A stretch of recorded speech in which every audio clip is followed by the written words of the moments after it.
Question number 74 कह रहा है कि पूना पैक्ट यानी पूना समझौता की बात कर रहा है। चलिए, पूना पैक्ट कब हुआ था? कहने का सेंस है इनका, पूना समझौता 1932 में किसके बीच हुआ था? पूना समझौता हुआ था ये 24 सितंबर के दिन। दिन कौन सा था भाई? 24 सितंबर का दिन था। और ये पूना समझौता हुआ था 24 सितंबर 1932 को। गांधी जी और अंबेडकर साहब के बीच हुआ था पूना समझौता। गांधी एवं अंबेडकर के बीच पूना समझौता हुआ था। देखिए, इसमें मेन बातें क्या थी पूना समझौता की? मेन बात, पूना समझौता में भीमराव अंबेडकर की अलग मांग थी और गांधी जी का अलग विचार था। दोनों की विचारधाराएं अलग अलग थी। महात्मा गांधी और गांधी दोनों, ऐसा नहीं था कि महात्मा गांधी दलितों के विरोध में थे, लेकिन सब समर्थक में थे। भीमराव अंबेडकर क्या चाहते थे कि हिंद, पहले तो पाकिस्तान भी इसी में था, तो भारत का नक्शा ही अलग था, म्यांमार वगैरह सब 1932 में तो एक ही में थे सब। तो भीमराव अंबेडकर का कहना था कि हम चाहते हैं दलितों के लिए एक अलग क्षेत्र घोषित कर दीजिए कि ये क्षेत्र दलितों का क्षेत्र है, ये क्षेत्र इधर दलितों का क्षेत्र, इधर दलितों का क्षेत्र, मतलब दलित जहां जहां दलित ज्यादा हैं वह क्षेत्र ही आप घोषित कर दीजिए कि दलितों का है।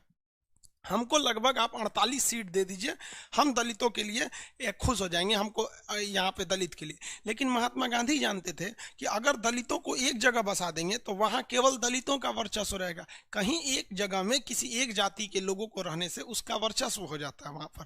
तो गांधी जी अनशन पे बैठ गए यरवदा जेल में 1932 में, जबकि इसकी घोषणा रैमजे मैकडोनाल्ड ने कर दिया था 1932 में, तृतीय गोलमेज सम्मेलन के वक्त में। तो अंबेडकर बहुत खुश थे, लेकिन महात्मा गांधी भूख हड़ताल पे बैठ गए। तो जब महात्मा गांधी भूख हड़ताल पे बैठे तो हिंदुस्तान के जितने लोगों का जो संवेदना थी वो महात्मा गांधी के साथ थी, क्योंकि वही उस वक्त के जबरदस्त लीडर थे। दूसरा कोई उतना बड़ा हिंदुस्तान को लीड करने वाला उतना नहीं था जो अकेले पूरे हिंदुस्तान को लीड कर सके। जैसे सुभाष चंद्र बोस का जो वर्चस्व था वो मेनली उत्तर भारत को लेकर था, दक्षिण भारत में उतना वर्चस्व स्थापित नहीं कर पाए वो। दूसरा कि सुभाष चंद्र बोस एक युवा थे। तो अक्सर आप देखेंगे ना, जैसे आपको हम खुद एग्जांपल देते हैं, अगर हम किसी गांव के मुखिया के चुनाव में खड़ा हो जाए तो कोनो वोटे नहीं देगा सब। क्यों? कहेगा तो ये तो लौंडा छंडई का करेगा, और कोनो बुढ़वा खड़ा हो जाए तो दे देता है। तो एक नेतृत्व में इसका भी बहुत बड़ा प्रभाव पड़ता है। तो एज का भी, तो महात्मा गांधी का थोड़ा एज भी ज्यादा था और पढ़े लिखे भी थे, अमीर भी थे। इसलिए महात्मा गांधी जब जेल में बैठे तो अंबेडकर को लग गया कि भाई साहब, भीमराव अंबेडकर को लग गया कि भाई समझौता कर लेना ठीक है, कहीं बुढ़ऊ जेल में मर गए तो फिर हमको बाहर लोग मार डालेंगे लोग कि यही के चक्कर में मरे हैं। तो महात्मा गांधी ने कहा अंबेडकर साहब से कि देखिए, आप जितना सीट मांग रहे हैं ना, हम इससे दुगुना सीट देने को तैयार हैं। आप 48 मांग रहे हैं, हम 150 से ज्यादा आपको 100, हम 148 आपको दे देंगे, आप टेंशन नहीं लीजिए। लेकिन आप ये मत कहिए कि ये क्षेत्र मतलब दलितों का रहेगा। तो महात्मा गांधी, अंबेडकर कहे कि मतलब आप क्या कहना क्या चाहते हैं? तो महात्मा गांधी ने जो नियम सुझाया था वो आज भी लागू है।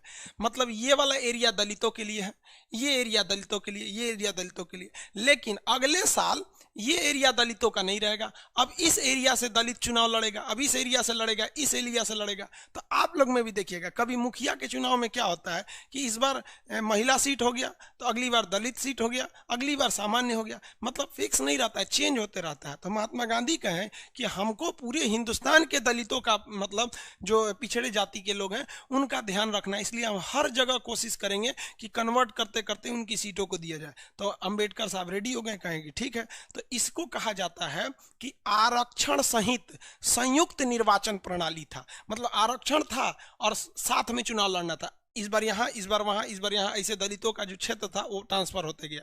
जबकि अंग्रेजों ने मुसलमानों के लिए ये एरिया रिजर्व कर दिया था। आगे जाके क्या हो गया, ये देश बन गया। तो महात्मा गांधी को भी इस बात का अंदेशा था कि आगे जाके कुछ गड़बड़ हो जाएगा।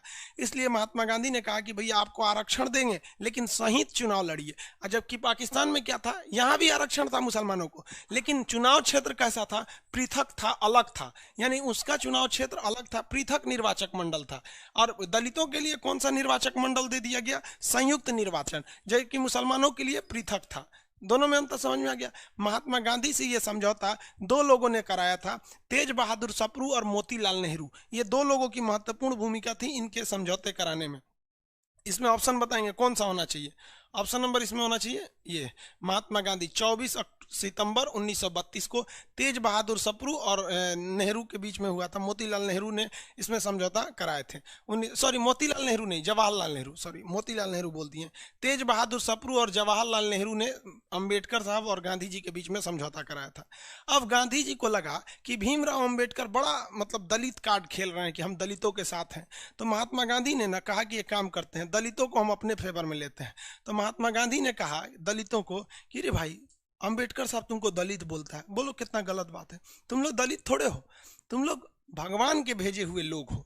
तो भगवान मतलब होता है हरि और जन मतलब होता है लोग, तो उन्होंने क्या नाम दे दिया, हरिजन बोल दिया। कहा कि तुम लोग तो भगवान के भेजे हुए लोग हो, तुम्हारी सेवा करना हम लोग का परम कर्तव्य है, इसलिए तुम्हारी सेवा करने में हमारी भलाई है, हर व्यक्ति दलितों की सेवा करे।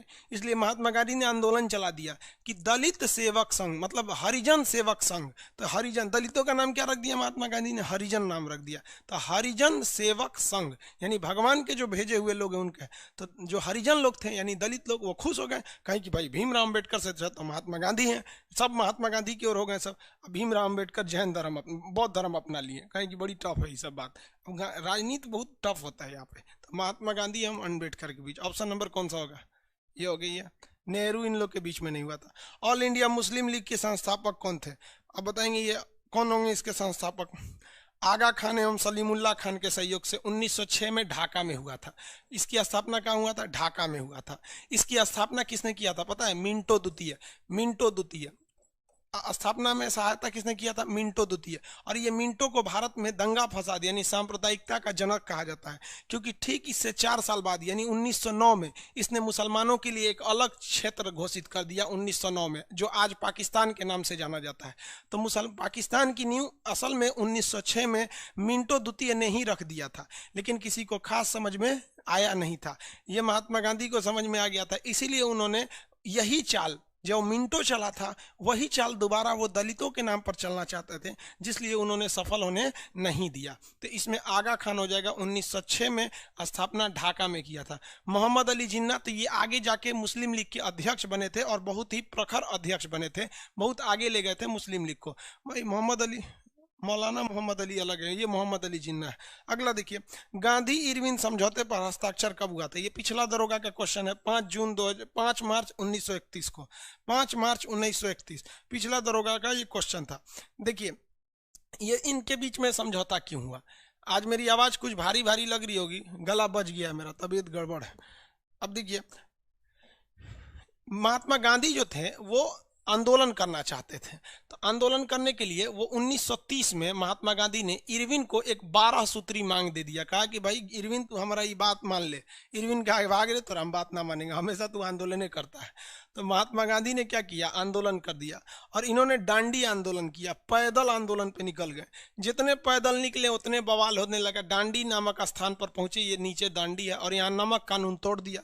महात्मा गांधी ने ऐसा मुद्दा अपनाया जो हर लोगों को जरूरत था, नमक पर महंगाई बहुत ज्यादा था, टैक्स ज्यादा था, तो नमक कानून तोड़ दिया यहाँ पर आके। उसके बाद सविनय अवज्ञा आंदोलन चला दिया। इतना ना भयानक ये आंदोलन हो गया कि 1931 आते आते इसकी खबर चली गई कहाँ पर, लंदन में। और लंदन में जो वहाँ ब्रिटेन के प्रधानमंत्री थे रैमजे मैकडोनल्ड, इन्होंने एक मीटिंग बुलाई थी जिसका नाम था गोलमेज सम्मेलन। उस मीटिंग में कोई गया ही नहीं था भारत से कांग्रेस का प्रतिनिधि नहीं गया था, और उस समय भारत की सबसे बड़ी पार्टी कांग्रेस थी और उसका कोई भी प्रतिनिधि भारत नहीं आया था। तो रैमजे मैकडोनल्ड ने ना इंडिया में फोन करके इरविन को गरियाया, रे चोट्टा कहीं का, तुमको बोले थे कि भारत से नेता को भेजने के लिए, काहे नहीं भेजा। तो इरविन कह रहा कि महाराज यहाँ गांधिया आंदोलन करके बैठल है, हम क्या करें। तो वो कहा गांधी को समझाओ जल्दी। तो गांधी जी को समझाने के लिए 5 मार्च 1931 को दिल्ली में एक समझौता हुआ, जिसे हम लोग दिल्ली पैक्ट के नाम से भी जानते हैं। इसी समझौता को गांधी इरविन समझौता कहते हैं। सरोजनी नायडू ने गांधी को और अंबेडकर को दोनों को संयुक्त रूप से 2 महात्मा कहकर बुलाया है। दोनों क्वेश्चन याद रखिएगा, इसे दिल्ली पैक्ट भी कहते हैं और 2 महात्मा कहकर क्या किया है, बुलाया है। इसी बीच में महात्मा गांधी से इरविन ने कहा कि देख भैया, हम तोरा से हाथ जोड़ते हैं गांधी, ये आंदोलन खत्म कर और सीधे तू लंदन चल जाओ, राजा का बात मानना चाहे मत मानना, एक बार प्लीज यहाँ से चले जाओ। अगर चले जाओगे तो हमारी नौकरी बच जाएगी। यही महात्मा गांधी के जीवन की सबसे बड़ी भूल है। यहीं पे महात्मा गांधी इरविन से नहीं कर पाए, क्योंकि यही वो व्यक्ति से जब भगत सिंह को फांसी दिया जा रहा था तो महात्मा गांधी ने शर्त ये रखा कि जितने भी अपराधी जेल में हैं अगर आप उन्हें छोड़िएगा तभी हम भाग लेने जाएंगे। यहाँ इरविन में एगो चाल चल दिया, उसने कहा कि जितने भी राजनीतिक कैदी हैं हम सबको रिहा कर देंगे। तो राजनीतिक कैदी उसे कहा जाता है जो आंदोलन में गया है, जबकि भगत सिंह को तो बम फेंकने के आरोप में गिरफ्तार किया था, उन पर आपराधिक मुकदमा था। तो ये कहे कि आप जितने भी कैदियों को छोड़ना है छोड़े, तो ये इरविन में तो चाल चल दिया, उसने कह दिया ठीक है मैं सारे राजनीतिक कैदियों को छोड़ देंगे। अब ये लंदन भाग लेने चल गए, तब पता चला कि रे भाई साहब उन पे तो राजनीतिक मुकदमे नहीं था। लेकिन यहाँ महात्मा गांधी से गलती हुई थी, उनको स्पष्ट कहना चाहिए था कि आप भगत सिंह को छोड़ेंगे कि नहीं छोड़ेंगे। अब यहाँ समझिए दो बातें जो आपको ये समझने में गलत हो सकता है। पहला कि भगत सिंह ने जो बम फेंका था उससे किसी की जान नहीं गई थी, कोई व्यक्ति मरा नहीं था, इसलिए महात्मा गांधी खुद वकील होकर ये कॉन्फिडेंस थे कि इनके ऊपर आपराधिक मुकदमा नहीं चलेगा। वो एक राजनीतिक रूप से विरोध कर रहे थे, लेकिन चूंकि हम लोग गुलाम थे तो भाड़ में गया गुलामी में, नियम कानून जो सरकार चाहेगी वही चाहेगी। तो महात्मा गांधी तो अपने हिसाब से सही कहे थे कि भैया जितने राजनीतिक अपराधी हैं, अगर आपके मन में एक सवाल आएगा कि महात्मा गांधी को तो कहना चाहिए जितने भी कैदी हैं सबको रिहा कीजिए, तो भाई उस समय भी रेप होते थे, तो उस समय भी मर्डर होते थे और सच में अपराधी थे, तो सब के सब छूट जाएंगे। तो महात्मा गांधी का भी तो प्रस्ताव एक तरह से सही था कि जितने राजनीतिक कैदी हैं जो देश की स्वतंत्रता की मांग करें उन्हें छोड़िए। लेकिन ये हरामी के बच्चे अंग्रेजों ने कानून में फेरबदल, मतलब उनका अपना कानून था, उन्होंने कहा कि नहीं भगत सिंह राजनीतिक कैदी नहीं है, इनको भेज दिए सब कहाँ पर, लंदन में ही चल गए भाग लेने के लिए, लंदन में वहां जाके दूसरे बवाल हो गया। पहला ये तो हो गया महात्मा गांधी की। लेकिन महात्मा गांधी ने एक और पहली गलती ये हो गई कि महात्मा गांधी समझ नहीं पाए कि अंग्रेज ऐसा मतलब गलती करेगा सर।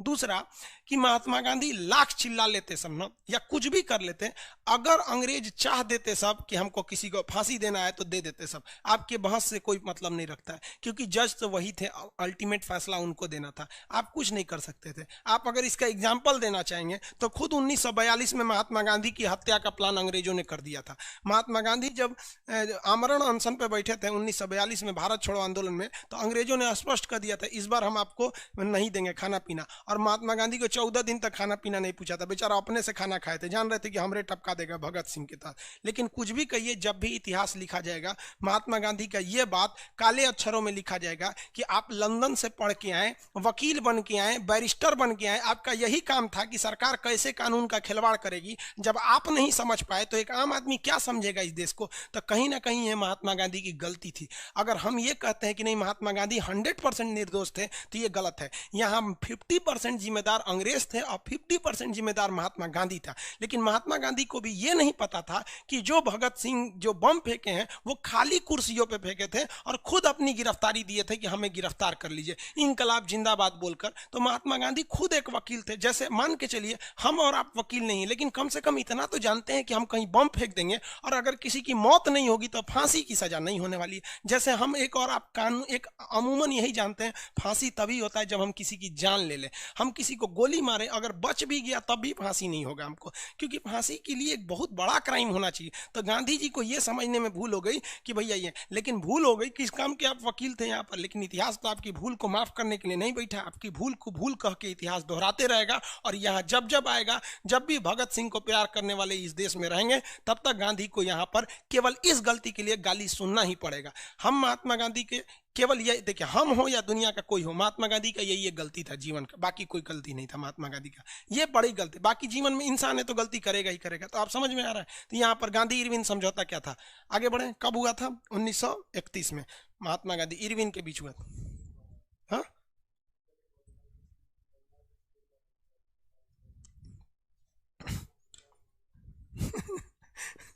चलिए, हमको क्या कर रहा है चुनाव में उठने के लिए कमेंट कर रहा है तो सर चुनाव में उठे। भाई साहब हमारे बस का नहीं है ये सब। चुनाव में कौन उठ सकता है? जिसे झूठ बोलना आता है, जो अंधा भक्त हो कि हाँ यही सही है या यही खराब है। तो भैया हम किसी के 100%, आप कल देखते होंगे हम गांधी जी का बहुत समर्थन कर रहे थे, आज हम गांधी जी को क्या बोले कि आप ही की गलती है। तो हम भाई 100% ना हम किसी के समर्थक हैं ना विरोधी हैं। आप सच कहिएगा तो आप अगर हमारे हत्यारे भी हैं तो हम कहेंगे कि नहीं व्यक्ति सही था, और झूठ बोलेंगे तो आप हमारे खुद के पिताजी का ना रहेंगे। हमारे पिताजी अगर झूठ बोलेंगे तो हम बोल देंगे कि झूठ बोल रहा है आदमी। तो हमसे ये सब नहीं हो पाएगा। नेता के लिए क्या चाहिए भाई? बहुत बड़ा कट्टर झूठ बोलने वाला होना चाहिए, खड़े झूठ बोल दे एकदम। देख रहे हैं यूपी में हाथरस में क्या हुआ है, महिला दलित का रेप करके गला जवान काट के रीढ़ की हड्डी तोड़ दिया गया है। और पुलिस में जब वो रिपोर्ट लिखवाने गया है तो पुलिस ने रिपोर्ट लिखा है कि छेड़खानी हुई है, और उसके बाद भी लोग कहते हैं कि सर जाति के नाम पे आरक्षण क्यों हो जाता है। देख लो भैया ये आरक्षण का नतीजा। सारा कानून है ना दलित को अगर चमार बोल दीजिएगा तो जेल हो जाती है। अरे भैया जरा ये देखो यहाँ पर, अगर ये दलित नहीं रहती ना, कोई बड़े जाति की रहती या किसी नेता की लड़की रहती या अमीर की लड़की रहती, तो भाई इस देश में तीन चीज को, नेता हैं, पैसा वाले हैं, ऊंचे जाति के हैं, तो लोग ज्यादा थोड़ा वैल्यू देता है आपको। आप लोग समझ रहे हैं इसको? गलत हुआ यार, देश में मूड अजीब हो गया। बताइए, किसी महिला, एक लड़की कमेंट की सर महिला होना पाप है। क्या कीजिएगा भाई, महिला होना पाप नहीं, महिला लक्ष्मी होती है, लेकिन क्या करिएगा, दरिंदे भी हैं सब यहाँ पर। उस राज्य पुनर्गठन आयोग का अध्यक्ष कौन थे जिसने भाषाई आधार पर राज्यों के पुनर्गठन करने की सिफारिश की थी? फजल अली आयोग। फजल अली आयोग ने कहा था कि राज्यों को भाषा के आधार पर बना दीजिए। इनकी जो रिपोर्ट आई थी 1956 में आई थी, 1956 में रिपोर्ट आई थी, जबकि इनके आयोग का गठन 1953 में हुआ था, फजल अली आयोग के। इसी आधार पर भाषा के आधार पर राज्यों को बनाया गया। किस आधार पर?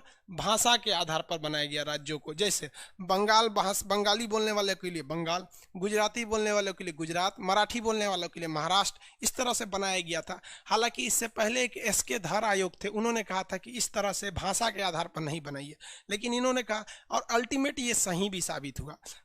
लेकिन इन्होंने कहा था कि ऐसा नहीं है कि मराठी बोलने के लिए महाराष्ट्र है तो जिनको मराठी नहीं आएगी वो महाराष्ट्र नहीं जा सकते हैं। वो भाषा के आधार पर इसलिए बनाई ताकि सहूलियत होगी। अब बिहार में तो भोजपुरी बहुत लोग बोलते हैं लोग, समझा गया। लेकिन जितना नया जमाना का लौंडा है सब, ये जो 2 कौड़ी के गाना गाने वाले गायकार हैं सब, पूरे बिहार को गाली सुनवाएगा सब। ऐसा ऐसा गाना बना देता है सब ना कि बिहारियों को लोग आवारा समझने लगते हैं उस गानाओं की वजह से। आगे देखिए, महात्मा गांधी ने किस आंदोलन में भारतीय राजनीति में प्रवेश लिया? 2 क्वेश्चन ध्यान से समझिएगा। महात्मा गांधी के जीवन का पहला आंदोलन दक्षिण अफ्रीका में था, साउथ अफ्रीका में, लेकिन भारत में पहला आंदोलन उनका चंपारण में था। महात्मा गांधी का पहला आंदोलन कहाँ था? चंपारण में था। देखिए, महात्मा गांधी के दिमाग में बैठा था कि बिहार की धरती जो है ना वो क्रांति की धरती रही है, क्योंकि महात्मा बुद्ध भी जो थे वो भी कहाँ के रहने वाले थे? बिहार से। ज्ञान प्राप्त हुए यहाँ पर और क्रांति यहाँ से कर लिए थे। और उसके बाद आप देखेंगे महावीर स्वामी को, वो भी यहीं से निकले। अशोक को देखिए यहीं से निकले। इसलिए महात्मा गांधी को भी लगा कि यही जगह सही है, बिहार से आंदोलन को स्टार्ट करते हैं। रीजन क्या? आप आज भी बिहार से आंदोलन चालू कीजिएगा तो सफल हो जाएगा, क्योंकि यहाँ कुछ बोलिए वो मुद्दा बन जाएगा। ना यहाँ रोजगार है, ना यहाँ विकास है, ना यहाँ सुरक्षा है, ना यहाँ कोई स्टडी का कोई लेवल है, कोई बढ़िया यूनिवर्सिटी नहीं है जिसे आप कह सकते हैं कि हाँ बिहार की यूनिवर्सिटी इंडिया लेवल की है। पटना यूनिवर्सिटी एक बिहार की सबसे अच्छी यूनिवर्सिटी है, उसमें आधे टीचर की सीट खाली है। किस काम की यूनिवर्सिटी रह गई वहाँ पे? तो वहाँ पे एक मुद्दा भी हो सकता है, इसलिए इन्होंने बिहार में उठाया चंपारण में। चंपारण की जो समस्या थी वो सच में बहुत खराब समस्या थी। चंपारण में 3 कठिया पद्धति लागू किया गया था। मतलब जिसकी 20 कट्ठा जमीन है ना, तो प्रत्येक 20 कट्ठा जमीन पर 3 कट्ठा आपको नील बोना था। अब नील की एक खराबी होती है कि जहाँ नील बो देंगे तो अगले 3 साल तक वहाँ फसल नहीं हो सकता है, तो नील अंग्रेज बोवा देते थे सर, और उसकी 20 कट्ठा में से 3 कट्ठा जमीन तो बंजर बना के चले गए सर। और नील बोवाते थे सब जबरदस्ती, और नील को औने पौने दाम में खरीद ले जाते थे सर। तो भाई किसान को एक तो नील का ओरिजिनल कीमत नहीं मिलती थी, दूसरा ही ना ही उसकी एक अपनी जमीन खराब हो जाती थी। 3 साल में तो आप उसका 9 कट्ठा जमीन खराब कर दिए। सोचिए ना, बेचारा जाएगा कहाँ से? सब जमीनें खर्चा करा दिए उसका। तो महात्मा गांधी आ गए और यहाँ अनशन पे बैठ गए। गांव वालों से कहें देख अंग्रेज जो है सब, पुलिस वाला कई गो है, 20 गो है सब, लाठी मारेगा सब, भागना मत। अब पुलिस को यही सिखाया जाता है। देखिएगा कहीं पे भी अनशन में जाइएगा ना तो पुलिस क्या करती है? लाठी नहीं मारती, अचानक मारती है। खड़े खड़े रहेगी, धड़ाधड़ मारना चालू होगी ताकि भगदड़ मच जाए। भीड़ में भगदड़ जिधर मचा वो हार जाती है। अब मान के चलिए पुलिस खड़ी है, अगर भीड़ पुलिस पे लगी मारने ना तो फिर पुलिस को भागना पड़ेगा। तो महात्मा गांधी कहें कितनों लाठी मारे आंख बंद कर लेना, भागना नहीं। यही लोगों ने काम किया। पूरा गांव वाला चंपारण जो अभी वहां पर बिहार में है चंपारण, तो सारे लोग इकट्ठा हो हो गए और नील ये जो था 3 कठिया पद्धति, इसको समाप्त करना पड़ा। 3 कठिया पद्धति पूछेगा कितना कट्ठा नील बोना था। 3 साल तक फसल बर्बाद हो जाती है नील बोने पे। कपड़ा पे जो नील चढ़ाया जाता था ना, उस समय फैशन होता था नील चढ़ाना। आजकल तो कपड़े अजीब कर दिया, आधा फाड़ दिया ऐसे हिन्ने उन्ने से, जहाँ था मतलब आज कुछ भी कर दीजिए फैशन है। आपको लगता है हम जिस हिसाब से पहले हम लोग के वक्त में, जहाँ ये नाभि होता है ना, ढोड़ी नाभि, यहाँ पैंट पहना जाता था, फिर थोड़ा नीचे घसक गया और नीचे घसक गया और नीचे घसक, कुछ दिन में उघारे घूमेगा सब उस तरह से। फैशन जिस हिसाब से आगे बढ़ रहा है, समझ में आ रहा है कि नहीं आ रहा है? आगे बढ़े। कितना नंबर होगा इसमें? चंपारण सत्याग्रह। अब इसके बाद देखिए महात्मा गांधी, चंपारण सत्याग्रह, दांडी मार्च था ये, तो सूरत सत्याग्रह, सभी ने अवज्ञा आंदोलन। महात्मा गांधी का ये बहुत बड़ा आंदोलन था, जन आंदोलन था महात्मा गांधी का। 79 नंबर क्वेश्चन। अगला कितना नंबर क्वेश्चन है? दी गई घटनाओं में निम्नलिखित में से कौन सा कालक्रम यानी टाइमिंग के हिसाब से, डेट के हिसाब से आपको सजाना है, सही है? तो बताइए डेट के हिसाब से सजाएंगे। क्रिप्स प्रस्ताव 1942 में आया था, क्रिप्स मिशन 1942 में। फिर यहाँ सविनय अवज्ञा आंदोलन, 1930 में था, 1930। Cabinet mission 1946। गड़बड़ हो गया, देख रहे हैं? ये 30 अगर पहले रहता तो 30 42 46 हो जाता है। यहाँ देखिए सविनय अवज्ञा आंदोलन 1930, ये तो ठीक है। क्रिप्स प्रस्ताव द्वितीय विश्व युद्ध में भारत से सहयोग मांगने के लिए आया था, लेकिन सहयोग नहीं मिला 1942। भारत में संविधान निर्माण करने के लिए आया था, कैबिनेट मिशन 1946। यही सही हो जाएगा सीक्वेंस के हिसाब से। ऑप्शन नंबर कौन सा हो जाएगा? B. Option number B, Bihar वाला बी। आगे बढ़े, बिहार वाला बी। दरोगा मेंस का जो डेट आएगा हम आपको मंडे को पूरा क्लियर कर, कल के क्लास में पूरा क्लियर कर देंगे। देखिए आज कम ही क्लास लेंगे, सैटरडे के दिन आपका 10 घंटा का क्लास चलेगा, ठीक है? सैटरडे को 10 घंटा क्लास चलेगा। हिस्ट्री थोड़ा सा लंबा होता है, मेनली कोशिश ये रहती है कि हिस्ट्री में आपको टॉनिक बैच में आपको टॉनिक बैच का मतलब क्या होता है, जितना आप पढ़े हैं ना उसको एक बार रिवाइज करा दे आदमी। दूसरा इसका कोई मकसद नहीं होता, इसमें हम लोग बहुत ज़्यादा